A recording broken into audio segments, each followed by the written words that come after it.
Yo, yo, yo, yo, yo, NSA Bulls podcast. We back. Happy New Year, everybody. New year, new year. As always, we're here to talk about the Chicago Bulls. All topics in the NBA and anything worth discussing, basically. How's everybody doing today? Doing all right, Doing man. good. I know we've been gone for a couple of days. We got to catch up on some things as far as our Bulls, how they're looking. Talk about what's going on, and we're moving towards the middle of the season. About a month or give or take. So, the NBA is interesting right now. It's exciting. We've got a lot of talent, as we always talk about. Looking forward to your list for today and this week. So man, let's get started. Yeah, let's do it. Yeah, man. So I want to say, the season is very interesting, right? Because the Bulls are lackluster, but you still kind of, as we're looking at the next games for the Bulls, you can see the next few games are crucial. So, of course, I always think the Bulls gonna make the playoffs. I think y'all do too. It's just a matter of them catching, a stride. You know what I'm saying? Getting, a few wins under their belt against teams in the East. So, yeah. Other than that, Yeah. So, about these teams that we're playing, looking at the schedule, guys. Well, I know, starting off with what we see here, they got a tough schedule ahead. Currently, right now, January 2nd, they play Cleveland Cavaliers tonight at 6 o'clock in a rematch of a really, competitive game that they had going into New Year's. So they lost the game by 1 point. In terms of what I saw, takeaways from that game, and just overall, the last 7 games, they won 5 of their last 7 games for one. So they picking up the pace since that debauchery that they put up against Minnesota, and they put up 150 points on us. But overall, the defense has gotten a lot better. Zach LaVine has played a lot better in the midst of that 5 games that we won out of that 7. Zach LaVine has put up 43 points in games and high, clip in terms of shooting. DeRozan has deferred a little bit more in terms of just, getting other guys involved a little bit more. See them, crashing the boards a little bit as well, too. And then I saw Vooch not shoot as many threes in the Cleveland game. So I thought that was pretty impressive overall. But there are some things that we need to work on. Like any team, for this team to be in the playoff hunt currently right now, they're sitting 11th seed. And, they just got to work more on the energy that they brought towards the end of that Cleveland game. They need that more so for all 48 minutes. They were trying their best to crack into that game in terms of, keeping it close, and did a great job in doing that. But Cleveland kept making timely shots, and they was getting the production out of their role players and stuff like that. And, but they did the best they could. I felt like, when it comes down to it, in this game coming up, they could just bring that energy on the road in Cleveland and we'll just see where it takes them. But there was some positive things. Still don't like the play calling at the end, in terms of just always heavily relying on DeRozan. Obviously, we got 2 perimeter all-stars, caliber all-stars, and I feel like it would just be better in terms of just, more fluidity in terms of the offense. And then also not being as obvious of what you want to run if Billy can just implement that a little bit more. But did see some good pieces. Ayo played well. And like I said earlier, Vooch did not shoot as many threes. It's not that he's a bad shooter, but I just like the fact he didn't do that. Yeah, so you saying that you want to see him shoot less threes because why? Yeah, the reason why I feel that way is because not every game presents the notion that he needs to shoot that many threes. In terms of a size standpoint, a lot of games he has a size advantage down there. And the other thing, too, is also helpful for the rebounding sense, right? So what we lack for Bulls right now, what they really lack severely is second chance opportunities, in terms of that. And then also on the defensive end, they let up too many second chance opportunities. So just on both ends of the floor, him being in the paint more as opposed to being outside of the paint is, going to help us out tremendously. But on that part, he needs to read who's guarding him more. There's been games throughout the season where, he just get caught in what he normally is accustomed to doing. not realizing that there's a size advantage down low. And I know in this new era they're looking for floor spacing, and DeRozan needs the spacing to do his mid range shots. But sometimes it's just a matter of getting that ball down there, because Andre Drummond does a good job of that for us in that second unit. And then sometimes I feel like he can just read off what Andre Drummond is doing. Right. Yeah. It's kind of like you love when he make them, but when he missing them, it's like stop shooting. That. Yeah. I feel like he only to shoot 3 of those a game. Yeah. Like 3 of those a game. We don't need 5 to 7 Right. of those. Those are that's for Patrick Williams, because he's our better 3-point shooter. He's shooting like 44% for the year. And Vooch isn't shooting bad, but it's not effective in terms of wins for us as a team when you got him shooting 5 to 6 threes, and then you got you got DeRozan don't shoot him as much, but he out on the perimeter. Right. So you got him out the perimeter, you got DeRozan out on the perimeter, you got Levine out on the perimeter, and then sometimes they have like Goran Dragic out there as well too. So it's like who's getting the rebound? Yeah, and that's not a good mix there. Or Kobe White will be out there. So I mean, I like what I'm seeing in the last 7 games as opposed to the last 7 before that. Exactly. Because it was getting out of hand. But they are trying to turn the corner, and I look forward to seeing a little bit more continuity on the defensive offensive end. It looks like Levine has stepped it up a little bit more, and they know that they tighten it up a little bit more. Currently, they're right outside the playoff seeding, but and it's funny because they play really well against the top seeded teams, and so that just lets you know that in terms of their focus on lower seeded teams has always been a scare for this season, which is so strange. But that's where it's at right now. So the question is, given our talent on paper, the names that we have, where should we really be seated, in your opinion? Good question. I think, honestly, when you look at the Eastern Conference as a whole, I think we should be right at that 5th seed, 6th seed. Indiana, Tyler Halliburton is playing really well. He's getting a lot of notoriety there right now currently. But from a team aspect, I know Indiana got some good pieces. I feel like we should be right there, like knocking on that Philly 4-5 matchup, or, no less than 6. No drop off from 6. And that's where we should want to be, because that'll let you know that we haven't regressed as a team from last year. Last year, we came into the playoffs at, I believe, the 6th seed. So if you're coming into the playoffs at a 7th seed, you got to go in the play-in, you know what I mean? And it's a 1-game situation between a 7th and 8th seed and competing with a 9th seed or whatever. And that's not where you want to be, because it looks like from a season like last year's standpoint that you haven't performed. Right. You haven't improved. I'm sorry. So that's the thing. I feel like they should be right there. That's a good question. What do y'all think, though? Top 4. They should be a top 4 team at that Cavalier spot. I'm saying on paper, if they playing to their full potential, they have everybody like. Because on paper, 20 games so far. On paper, Cavaliers. Yeah, Cavaliers got a whip on paper. But you know what, though, Austin? I think that's a good position you're saying, right? Because, and here's the thing, Cleveland got a lot of talent, right? But they all newly formed talent, like for the most part. There's some pieces that was there last year. So when you really think about it, from a talent and from I've played with this person chemistry standpoint, the Bulls should be at a 4th seed. They could be at a 4th seed. They got a good locker room too. They still got Kevin Love. Like, he's definitely a person that helps with the culture. I feel like after winning there and staying there, you know what I'm saying? Like, that's probably why they're as successful too. So I don't want to downplay that, because I know it's important. Yeah. They got their work cut out for them. It's gonna be like this all season. It's gonna be a lot of parity in the East, as it already has shown to be, and you got to watch out for the teams at the bottom, like the Hawks. The Knicks are trying to hang in there, and the Heat. The Heat kind of been flying under the radar. The Raptors too. He kind of been picking it up. Yeah, they flying under the radar.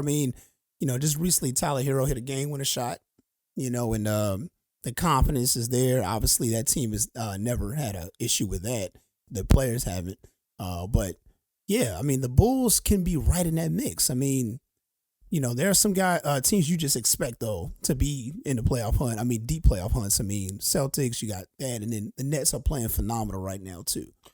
So, in your opinion, we kind of agree that on paper the Bulls should be around like that 4. If I said 6, so around that 4, 5, 6. So what's stopping them? A good question. In my point of view, it's just it's a lack of focus and a lack of detail.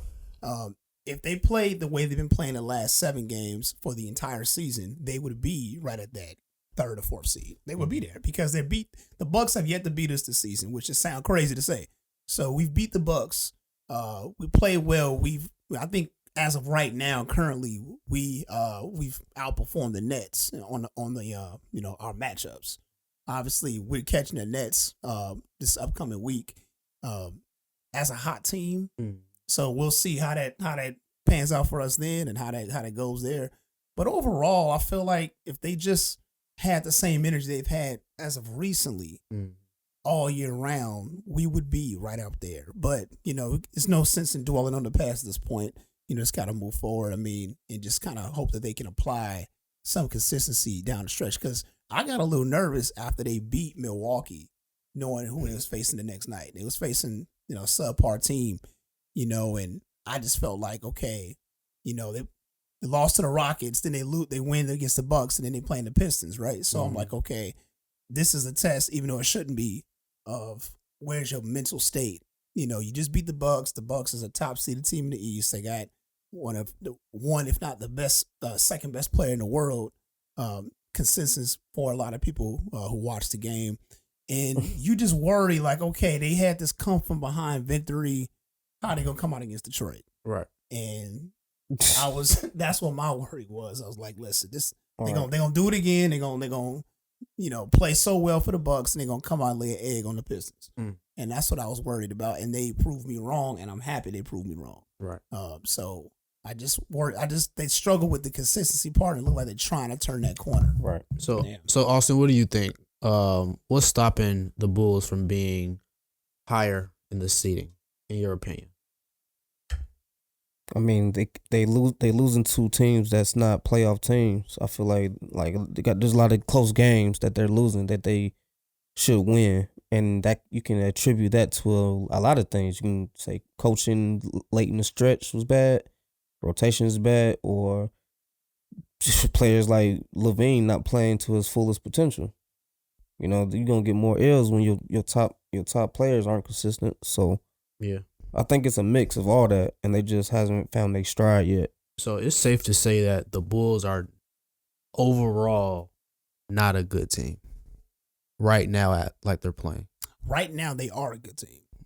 For the season, they're not a good team. Okay. Because for the season, it shows that they picked it up a little bit late. I mean, we're about a little over 30 games into the season at this point.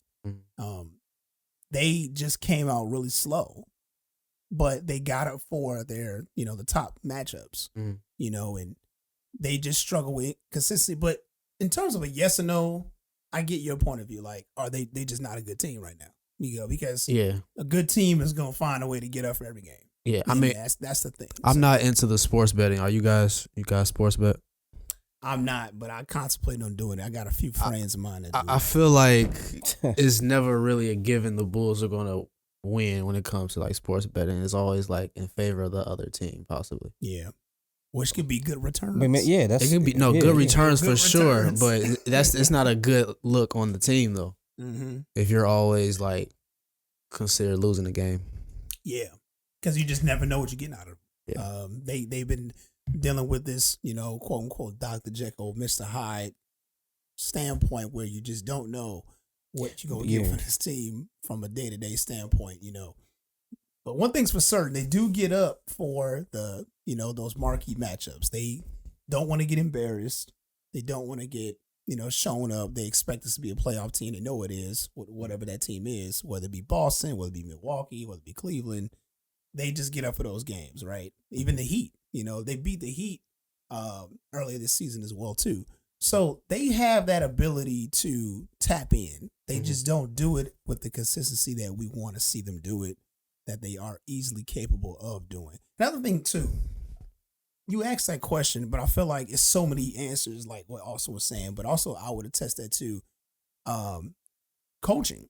Mm-hmm. So the reason why I say that is for a couple of reasons. I would say that for play calling, but also notice to me, Billy Donovan struggles with rotations when everybody's available. When everybody's available, like if Derrick Jones Jr. is not available, it's like, or Caruso's not available for a couple games, it's like there's more fluidity, I notice. But if everybody's available, it's either somebody's in there too long, to my standpoint, or it's hard to me, how I'm looking at it, for Billy to figure out who he should have in at that particular moment. You know what I mean? And I've already voiced my issues with the whole Drummond thing at times. I feel like Drummond should get more minutes at times because he plays so valuable for us.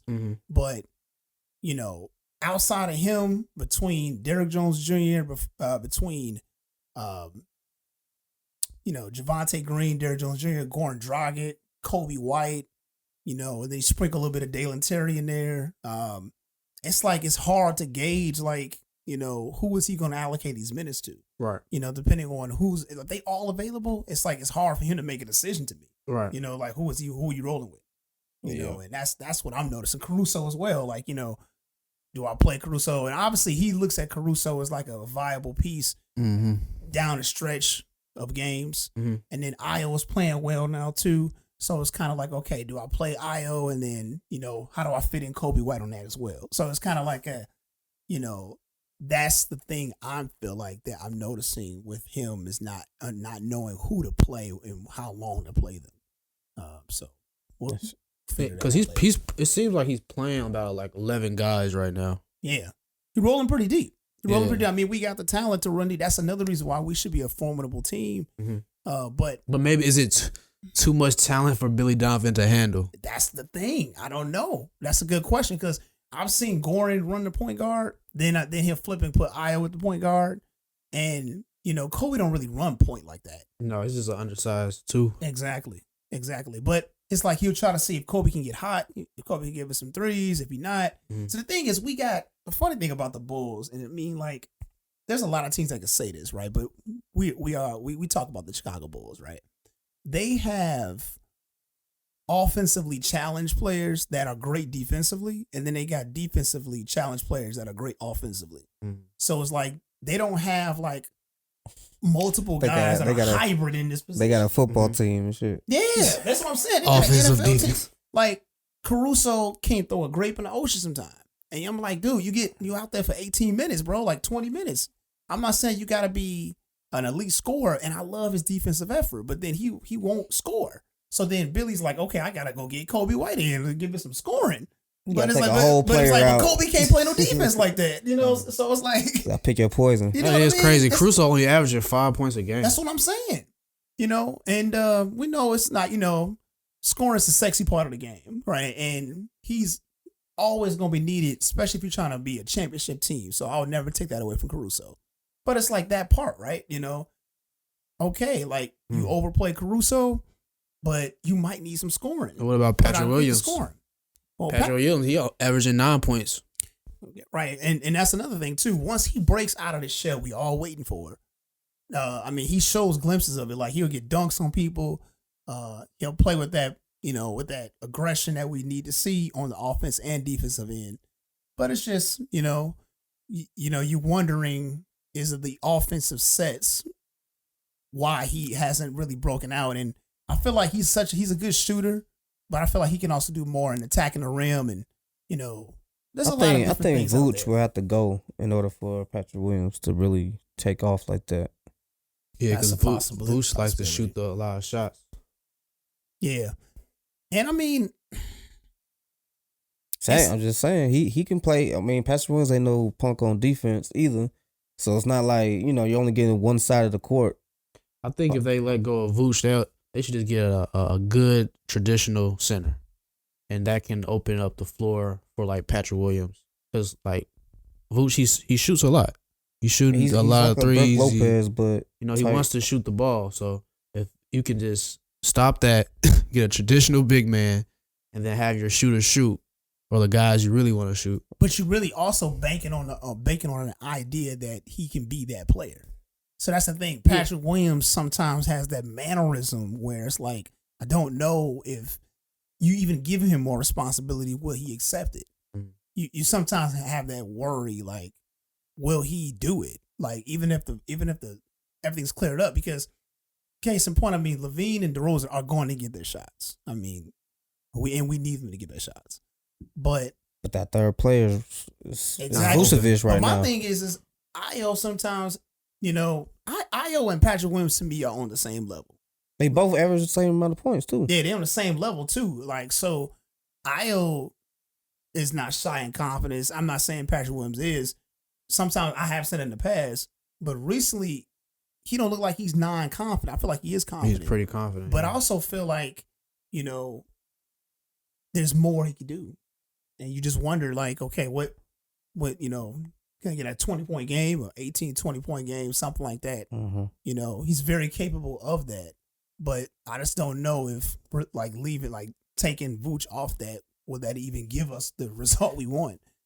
I mean, because if he averaging 16 points, do you think we can make up that 16 points in another way, or a guy stepping up?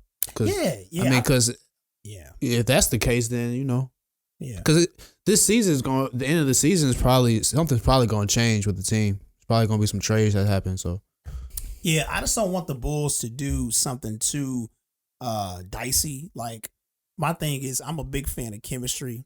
And the best teams who have the teams who have the most chemistry tend to win. No matter how the game is played now, like, or you shoot all these threes or whatever, like, you don't know how to play with a certain player, it's going to show versus a team who does know how to play with their team, because they understand each other, right? And I feel like it's too early to do too many major shakeups, because the team just got together last year. I mean, you drop a couple pieces and add somebody, that's cool, but I don't think they should do like a 360 change from what they did before. Vooch is 32 years old, so it's like, do you move him? Like, do you? It depends on who's available. That's what I'm saying. Because, I mean, like, he not trash. You know what I mean? He just frustrating at times. That's all. Yeah. And, I don't know. It really just depends on who's available. Yeah, I know. Who a free agent or who's tradable, basically. Mm-hmm. So, but I mean, 16 points for a starting center, that's decent. That's decent. That is decent. It is decent. Yeah. But how many times does he shoot? I mean, he's shooting pretty good. Yeah, he shoot like 36% from three, right? So he's shooting pretty good. It's just that because we got so many guards, right? Mm-hmm. It's imperative that he's down there more. Because even when you take him out and put Drummond in the game, it's like them being able to keep leads or expand their leads is so much higher when Drummond's on the floor. Right. Because Drummond takes the role of, I'm going to set these strong screens. I'm going to protect the rim. I'm going to, get these rebounds as Drummond is known to be about, right? I'm going to do all of the necessary things. And then I'm going to also get in the passing lanes. He be getting in the pass lanes, getting steals and stuff like that. He just do a lot of stuff. And I'm not trying to say that in a sense of Vooch is not on Drummond's level, but it's just that you can see that this team needs that inside presence. If we had a prime Drummond, would be, that'd be nice. Yeah, but even for today's game, because it's like, it's a different game now. Drummond is really shining out there. Because he can't. He's so dominant for today's game, and I just like the fact that he's getting the recognition he should get, but I also feel like Philly should also play him a little bit more. I'm saying they can still use him. They can still pick and roll. They can still use his size to, like. I feel like DeRozan and Levine can really utilize, him in those type of ways. Yeah, that pick and roll easy could buckets be at the rim, like you know what I'm saying. All he gotta do is be ready, catch the ball, dunk it. Yep. Yeah. So yeah, their offensive pace also moves up faster when they have Drummond in the game. So I've seen Drummond literally jump in the lanes off of like high pick and rolls from the other team, and he would anticipate the pass and jump in front of that. And then Vooch started doing that against Cleveland. Yep. So he started to protect the paint instead of just putting his hands up like this. Right. He's actually trying to stop the ball. Like, you know what I mean? And I was like, that's what we need, man. And look, that he gave us a chance to win the game. Now that play call at the end, I ain't really a fan of because I feel like you do it way too much where it's not really a play. You just give the ball to DeRozan. Give the ball to DeRozan. I'm like, you can't beat every team that same way, you know, especially when you got a second weapon like that. You got a second weapon in Zach LaVine like that. He coming off a 43-point game. You got to find a way to, like, get him involved or you're going to lose him mentally. He's going to be like, well, we already know this play is for DeRozan. I'm going to just go ahead and sit in the corner. Right. And that's not what you want your best player to feel like coming off of a stellar game he just had. Right. You know, I just feel like you got to read that better. And I feel like, is he scared to tell DeRozan stop shooting the fucking ball? Or, like, I don't understand that. Like, but here's the thing, Drummond, I mean, DeRozan's our best player, no question about it. And he's going to get those opportunities more than anybody. But I just don't feel like it should be so obvious. It shouldn't be so obvious how you give it off. So, in short, if you had a message for the Bulls, what would it be right now? If I had a message for the Bulls? Yep. If I had a message for the Bulls, I'm going to just take a page out of Stacey King. Know your personnel. Know who you're playing against. You playing against the top teams, you may not be able to beat them with just a DeRozan game winner shot. You got to find a way to give people like different looks, especially when they got the perimeter defenders, right? Now against New York know how to really mess a game up. Like I saw them against Luka Doncic in Dallas, and the game was in their hands, and they just blew it, right? Same thing they did with the Bulls. They just blew it. And Tom Thibodeau, as great as a coach as he can be, he does a lot of dumb stuff sometimes, which basically gave us the game. He keeps allowing Julius Randle to be on the perimeter, keeps allowing Julius Randle to like run this point forward position that he's really not good at, right?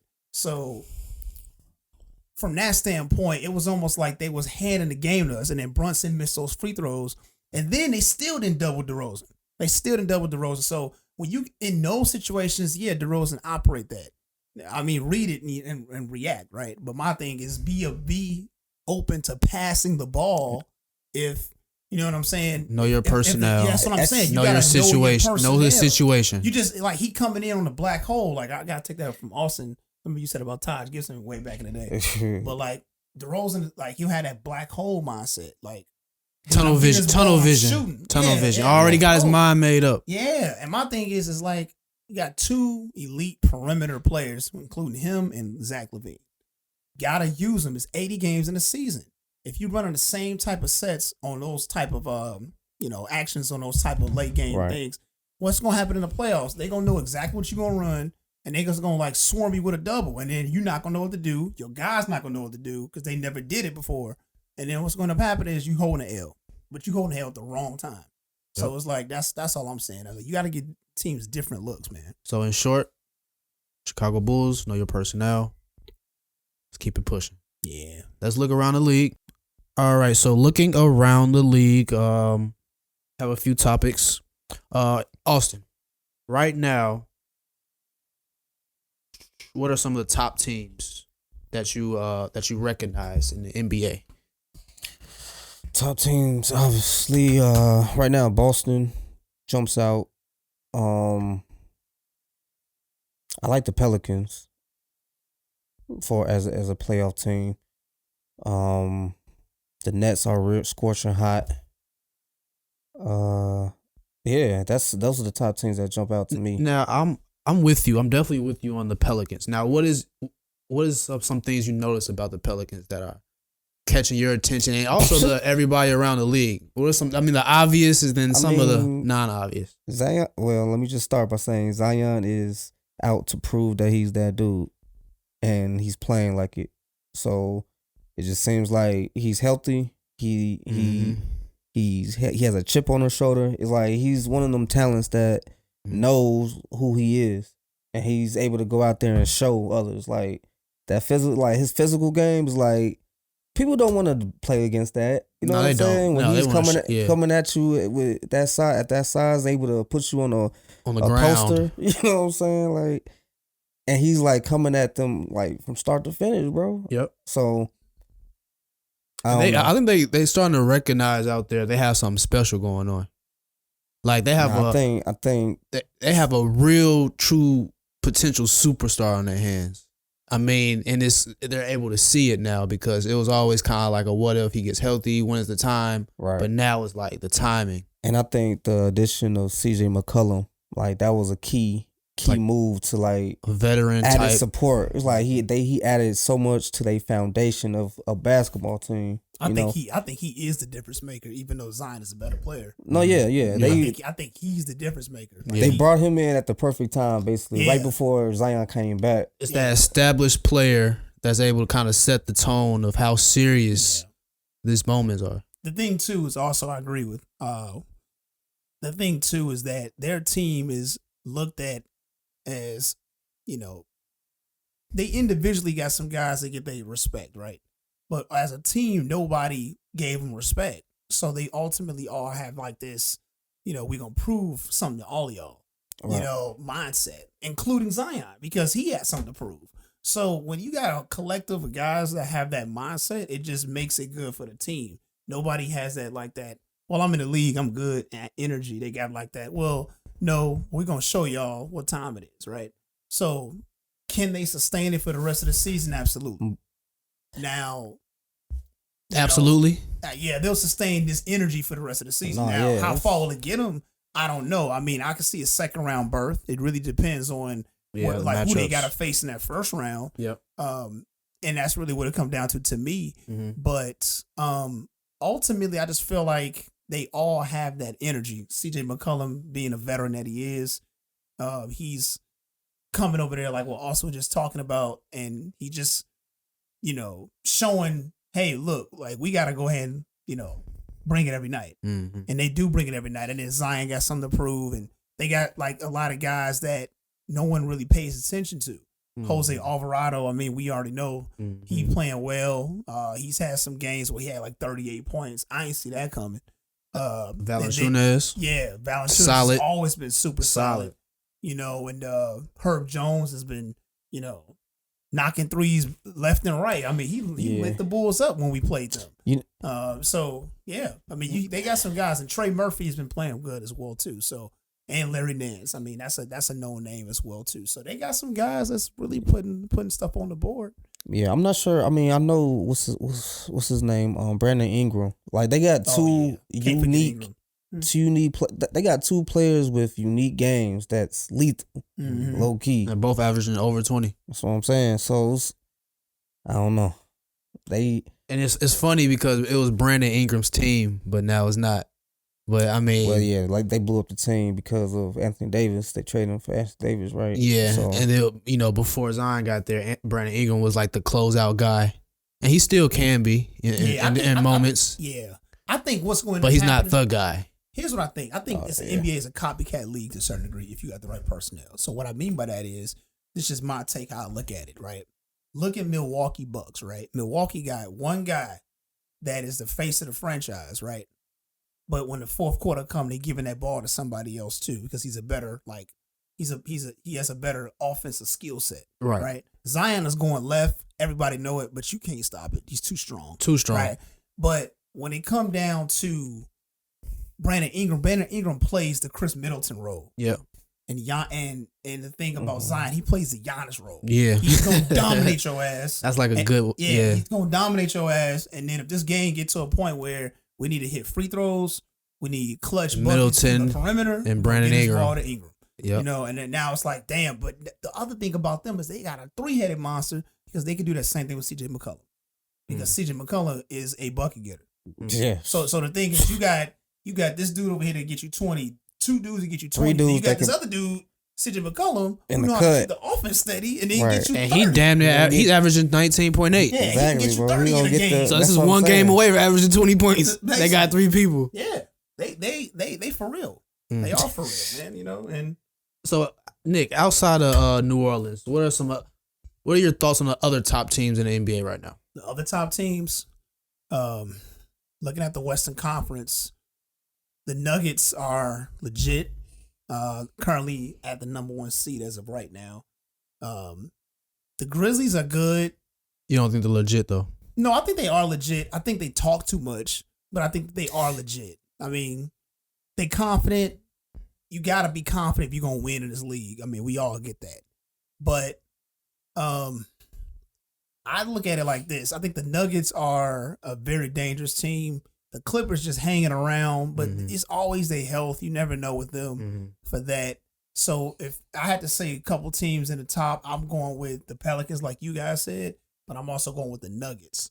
Even though the Grizzlies have a higher seed than the Pelicans, I mean, the Grizzlies got some stuff to prove to me, just like the Pelicans do. But they all do. Okay. But I feel like the Grizzlies, there's some shink in their armor to me. I mean, I just feel like there is a little bit more shink in their armor in terms of like their guys. Now, I like their team.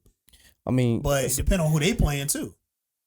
Yeah, they got a whip too. I mean, Jaren Jackson, you got Desmond Bain, you got Steven Adams. Steven Adams was going to play the Valanciunas role. Yeah, exactly. That's the crazy part. Like I would love to see that matchup. Weren't they on the different teams before? They were on each other's team, right? They got traded for each other or something like that. No, Valanciunas used to play for Toronto. Okay. He used to play for Toronto. Okay. Yeah, he was on those Raptor teams with Kyle Lowry and DeRozan back in the day. Okay. And Adams was always in Oklahoma City way back in the day in that same time frame with Russ and stuff. So okay. Yeah, but they have the same type of game that they bring. Very similar. I should say that. Mm-hmm. But going back to the Nuggets, I think, man, Jamal Murray being coming back and catching his stride, getting back healthy after injury, that's big for that team. And you mix that in with they added Aaron Gordon, so that's they big quote unquote big three, and they still got Otto Porter. Not Otto Porter, but Porter Jr., whatever his name is. Yeah, Michael Porter Jr. Michael Porter Jr., yeah. Yeah, I believe it. If you had to ask me like Memphis or Denver, I'm going with Denver because Denver got a guy that nobody can deal with, and that's Jokic. Nobody can guard this dude. Right. Like he's coming out of games with whatever numbers he want. And he's like the center version of Luka Doncic. I mean, he coming out the game, he gonna get you 35 points and 15 rebounds and 8 assists. He be on that. So, and he a 2-time league MVP. I mean, this dude is for real. Yeah, I mean, so he can't do it by himself. That's why I gave shout outs to Jamal Murray and Aaron Gordon because they playing like some dogs out there. Like they are. KCP you get your ass Murray dunked on, bro. Dog. Jamal Murray is a dog. Yeah, he is a dog. Dog. He is a dog. But that's the thing. So it's like I don't know where John Morant was going with that comment about like West kind of thing. I'm not understanding. I did with it. Like that reporter kind of set him up for that, but at the same time, like he still got to stand on it. But he definitely put targets on. I just hope he don't get hurt. Somebody gonna knock his ass down, man. They don't play like that no more. That's why he talk like that. Yeah, that's the thing. They talk like that because they don't play like that, which goes back to the crazy scoring they got going in the league right now. Yep. So I mean. I mean, they right there. The game back from first in the West, along with the Pelicans, and then Mavericks shooting up there. They was like 11 seed when we last talked. So, and I know we talk about Luka a lot.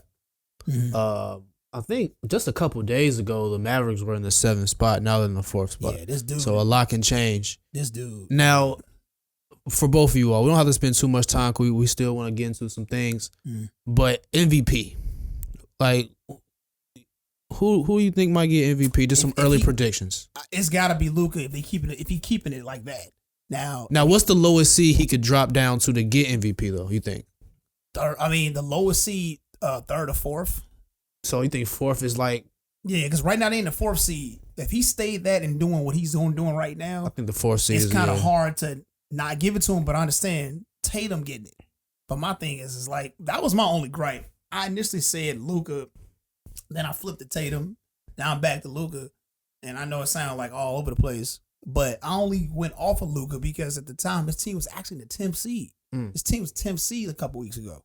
Now they in the 4th seed, and it's like, man, and what he's been doing recently. We'll talk a little bit about that later on. But it's crazy what he's doing. I mean, but is it sustainable? Yeah, like in terms of playoff. Man, for the regular season, I think it's a nice to look at. I just don't know if he can get to the conference finals again doing that, especially with a healthy Denver Nuggets team. And, Clippers are standing right there too. I mean, I know he's always played some of his best basketball against the Clippers. But, we just don't know how much he can pull that off and how far he can go doing that. But Now, yeah. Austin, what about you? Early predictions for MVP? I'm always a fan of the best team in the conference, the best team in the league with the best record, who's the best player. So you're gonna go number one team. I would say Jason Tatum, Kyrie Irving if they end up first, Giannis, and then in the West I would say Ja Morant, Luka, Zion, and then Jokic. Now this man messed up, but they're not gonna get no MVP to Kyrie. Yeah, you know that. I feel like they'll probably give it to KD before they give it to Kyrie. I don't know. Kyrie, the one that's been, from what I've been seeing, Kyrie's out there thrashing these teams. No, he is, but from a media standpoint, they're not going to give it to him. I think they would. They would, because they having a hard time giving him credit right now in public. They gave him all. So you think that if the Nets come out to be the first team, like say the best record in the NBA, finish first in the East. Mm-hmm. And it's because of Kyrie's putting up 30-something points a game. You don't think he'll get any first votes for MVP? Would he get first votes or would he win? That's what I thought the question was. I'm saying he's gonna win, but what I'm trying to say is I find it hard to believe that he wouldn't get supported. I don't. The reason why I don't find it hard to believe, the reason why I'm saying the opposite is not because of Kyrie, it's because of the media. We talked about this before. Like, this is the same season of everything else that happened. They're not going to do that. They're not going to give an MVP to him. Like, because in the ESPN and all this other national stuff out there right now, when they were losing, they put all that blame on Kyrie Irving. It was like, Kyrie, he's ruining the locker room. Yeah, they're not going to. But now when he's killing, they all quiet now. Right. I just think it's so bogus how they doing that, right? Now, they're not as loud as they were when they was giving them that criticism. Right. They're very, very quiet right now. They're like the Nets. They saying team now. The team is playing so well. Yeah. Then they said, but Kyrie and KD are leading the way. Yeah, but it's like, but when they was losing, it was like, no, Kyrie is tearing his team apart. I mean, I would see it. I take that back. So yeah, Kevin Durant is like carrying the team more consistently. But I still think Kyrie can get like a Finals MVP if they make it to the finals. Yeah, that's possible. That's possible. I can see that. But the MVP, I would love to do that. I don't think they're gonna get. I don't think they're gonna do that, bro. Over my damn body. Drinking this MVP. Okay, if you get 80 points, drinking this MVP. They ain't doing, bro. They not going for that. No, for real, bro. Especially not the same season. What? Nah, they ain't going for that, man. But he's still putting up 26 though. He only played 26 games, but Yeah. Yeah, but ever since he got dropped from Nike, the man has been getting buckets as we know Kyrie is capable of doing. But I think that's because Kyrie always needs that personal motivation. It's like, I think that's the bit that, if nothing else, that was the biggest motivator. That's going to be the biggest motivator, I think. Stuff like that, like getting dropped from Nike, putting the power in, covering the sign up, and going out there and busting the other team ass. Like, I think that's more fulfilling than anything else. So I have a question. So Jokic is actually having a better season this year compared to his last two MVP years. So I saw somebody say that he probably won't get it 3 times in a row because he's not as great of a player as Larry Bird, Wilt Chamberlain, and Bill Russell. Now, is that fair? Do you think that's fair? I would say yes, but not for that reasoning. I wouldn't say because of other players. I would say he ain't getting the MVP because he got to win a championship. Okay. Because in the league is like this, and I felt like, I don't know, I'm not saying I got like the secret code or sauce and shit like that, but after you get 2 MVPs, it's like a demand to win. Yeah, right. So you gotta win in order to break that shell of another MVP. Yeah. Right. Prime example, let's take LeBron for example. Right. He ran off with back-to-back in 2009, 2010. Right. But he didn't get the MVP. I mean, every year the dude was eligible for MVP. Every year he was right? MVP. Every year he was MVP, right? But when he won the ring in 2012, he got the MVP. Right? And in 2013, he got the MVP. So it's like at some point, and the same thing applied for Giannis. Like Giannis and get. I mean, he's doing the same thing every year. Like Mhm. Giannis is putting up amazing numbers every year for the last 6 years, right? Yeah. But once he got that second league MVP and he had a defensive player of the year, they're like, yeah, you ain't getting this MVP next year, bro. Like, I mean, unless you're gonna do something completely out of body. Now with Larry Bird, he already had a couple rings already, Mhm. so it was a was little easier. different. It was a little It's easier. different for them how they be looking at it. The same thing with the whole MVP thing. Like other than Russell Westbrook, like you got to be a top 3 seed. Right. You know, historically, in order for you to get that award. Now, Austin, do you think that's fair, or do you think it's unfair that he's having a better season compared to his last 2 MVP years, but he might not get it because he isn't a champion? I mean, I'm always like, every organization has their own written rules, and like Nick says, a pattern. Like you gotta show out. So I'm not sure if the Denver Nuggets ever finished first in the West before. Have they? I'm not sure, but They always been like top 3 for the last few years. Top 2 or 3. Yeah, them being number 1. I mean, that could be that, but same thing with Steve Nash though. He had 2 league MVPs, and yeah, I think I don't have a big opinion on Jokic. I just respect his game, but I wouldn't be mad if he didn't get MVP. Would you be mad if he got it? Nope. All right, now I want to talk about LeBron James really quickly. Now LeBron James is how many years in the NBA right now? 20. 20 years. 20 years. Now the question is, should LeBron James leave the Los Angeles Lakers? No, I'm tired of the leaving shit. I'm over it, bro. It's a saga every fucking 4 years, bro. I'm over it. Listen, stay with the team, make the team better, and call a spade, bro. But will the team is not providing enough for him? That's not nobody's problem. Like, he made these moves, man. But what if he wants to leave? I mean, he's a grown man. He can do whatever he wants.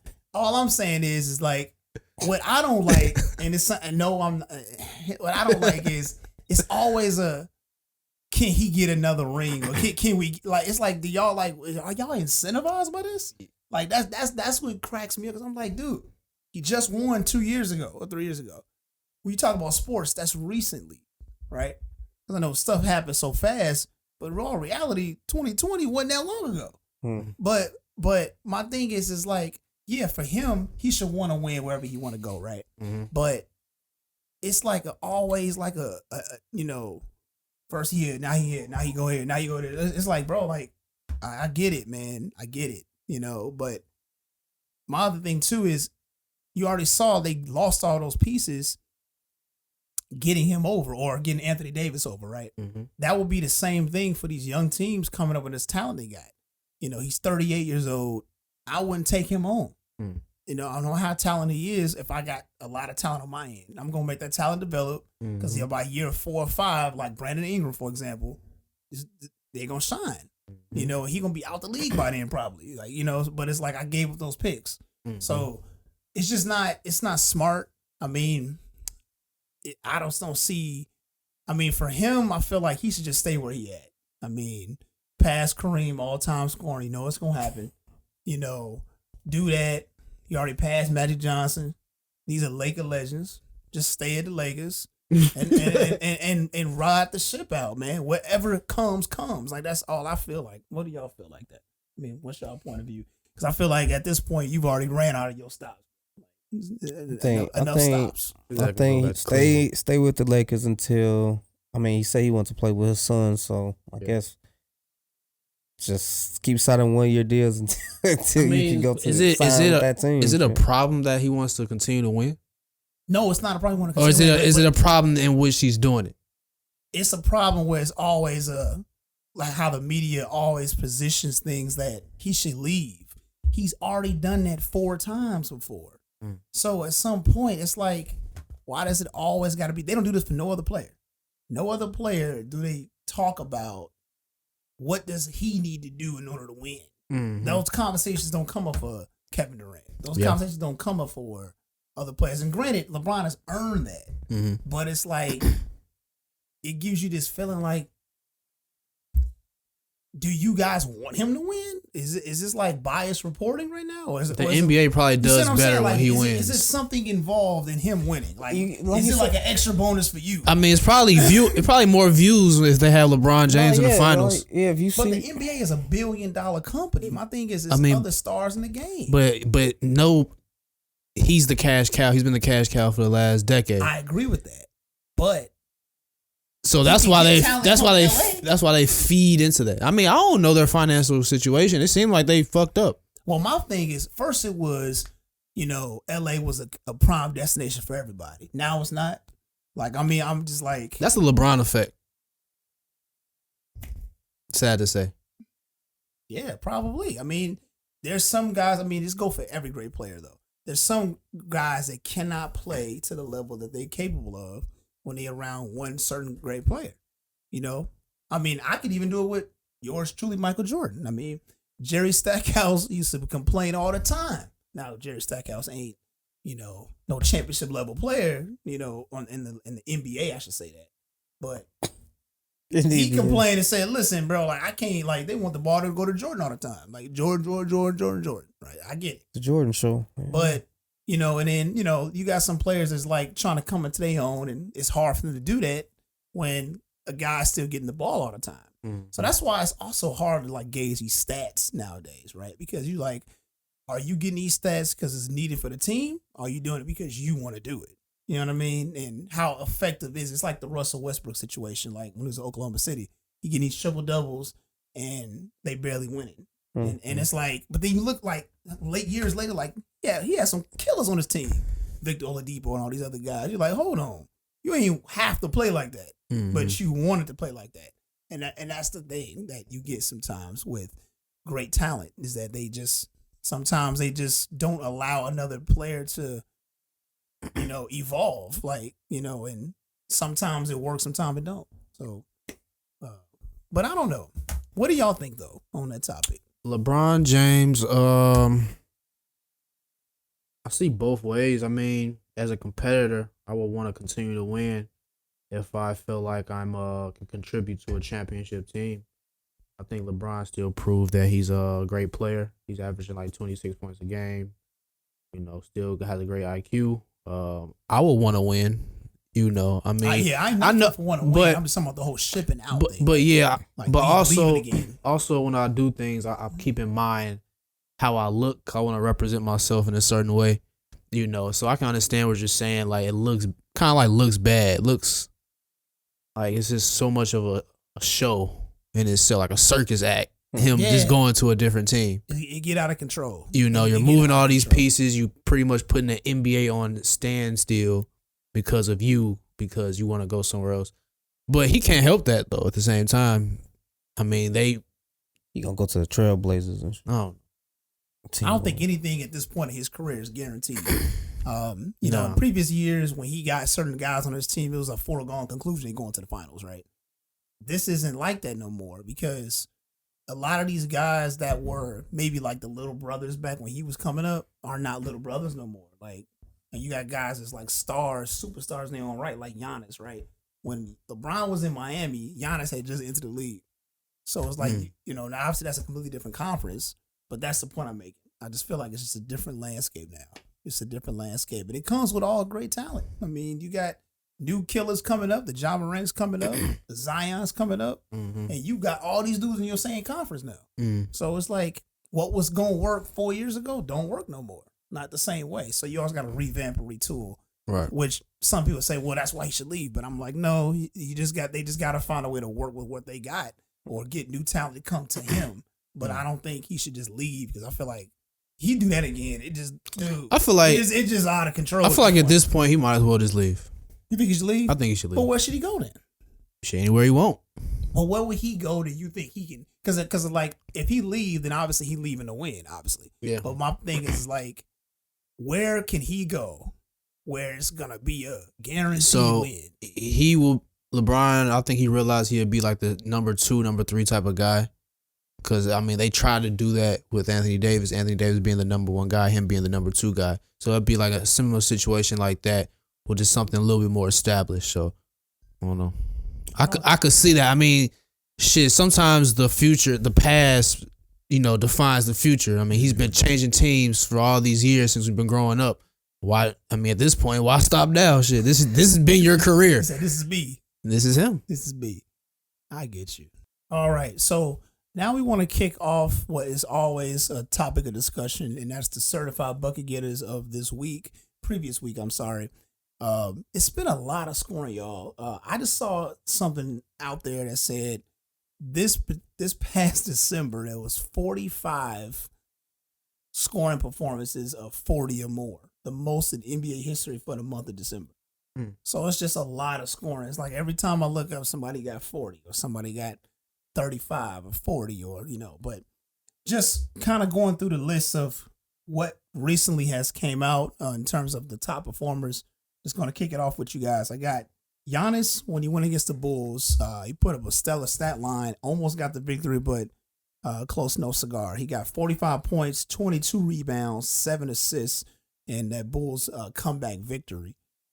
Then Joel Embiid had 48 points and 10 rebounds versus Washington, but just like Giannis, he had to hold the L. Then you got Jordan Poole. Jordan Poole has been filling in pretty good while Steph has been out. And that is a prime example of what I've been talking about before in terms of just cultural identity and just you running the same sets, you just taking a player out.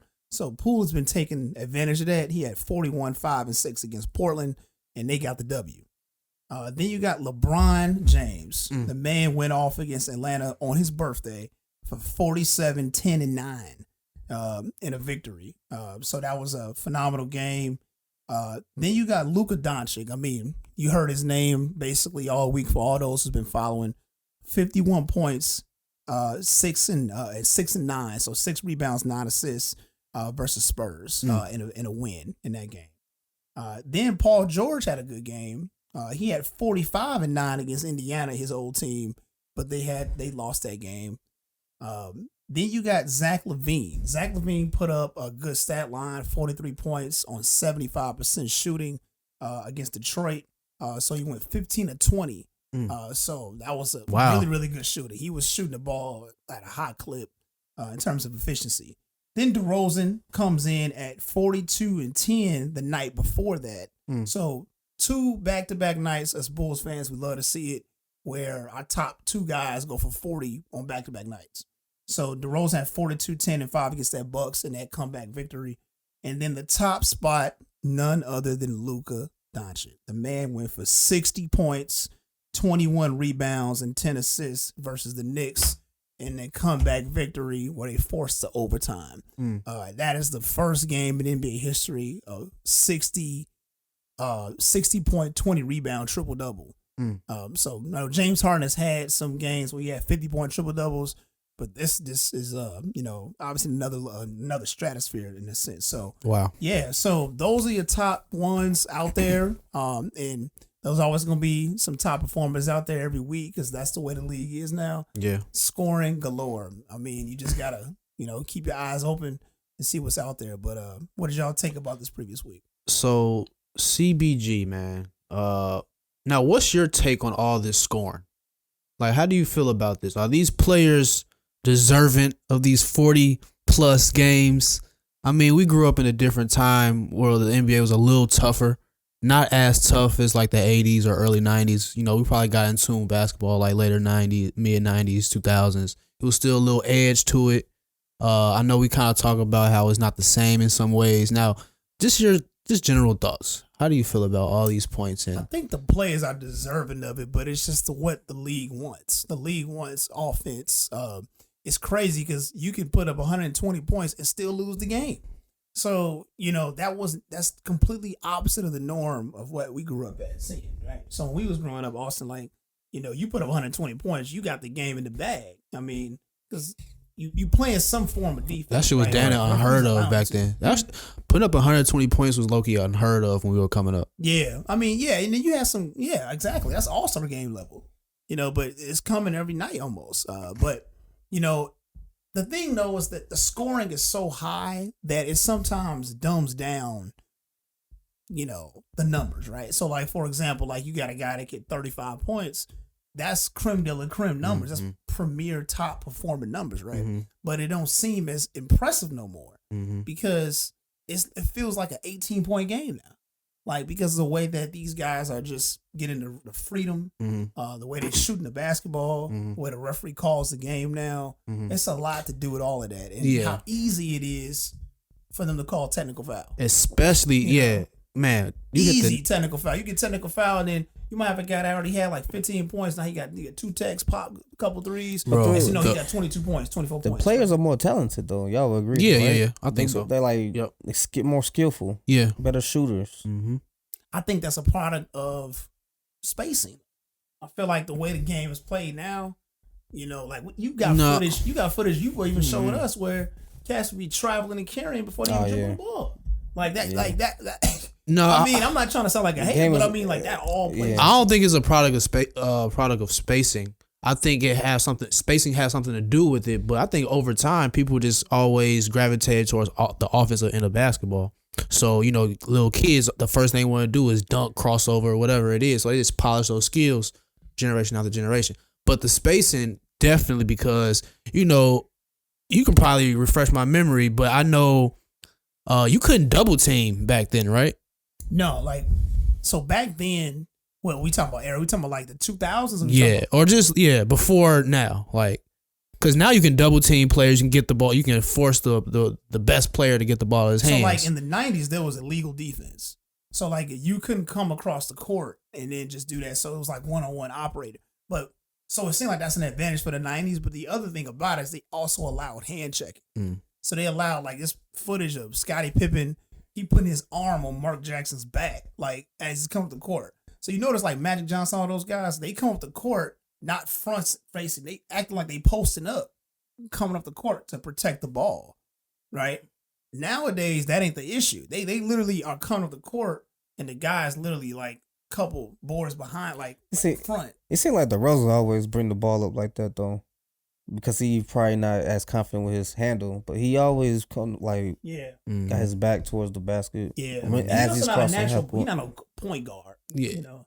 But you notice that, like Gary Payton, Jason Kidd, all of the guards that we grew up looking at, they came up the court like that, like this. They didn't come up the court like this. They gotta protect the ball. Like you gotta protect the ball. They came up the court looking over their shoulder, so that way the defense. That way it's like if you go over my body, that's obvious a foul. Right. So like they knew like if I got the ball like this, then it's easy for because they grew up in a physical time, so you had to really protect yourself in the ball. Yeah. Now, is it safe to say that style of basketball in the 2000s is over? Can we ever go? You think that the NBA will ever go back to that style? No, they won't. They won't because they're not interested in our point of view. Our point of view, we are basketball purists at this point. We're watching basketball for over 20 years, like focusing, drilling on it, talking about it at school the next day, but also like really having deep conversations about this stuff for hours and hours on end. We are entrenched into the NBA, right? They're not caring about us no more because we consider, even though we're nowhere near old generation, they more concerned about the third grader right now, the second and third grader. You know, that's what they're interested in. They want to get their attention. And that's where they going with the game. It's always going to be like that. So, no, I don't think they'll ever go back to that. Like, it was guys in the league on a perimeter defender standpoint that were there strictly to cause hell. Mm-hmm. And, you know, more so than now, like, I ain't talking about Grayson Allen level. Mm-hmm. I'm talking about, like, Grayson Allen is like, he looked like he tough because of the era he played. Bro, Grayson Allen is a terrible basketball player. And he's been doing this for a long time. He do it because of the era allows it. You see what I'm saying? Like, he would have got checked a long got his time ass ago. knocked out. He would have got checked a long time ago, just 15 years ago. Like, for real. But Bruce Bowen, all those guys, even though like he would like he'll do a little bit of what Grace Allen does, you know, they gave defenders a little bit more room, like leeway. You know, and that's what's gone from the game.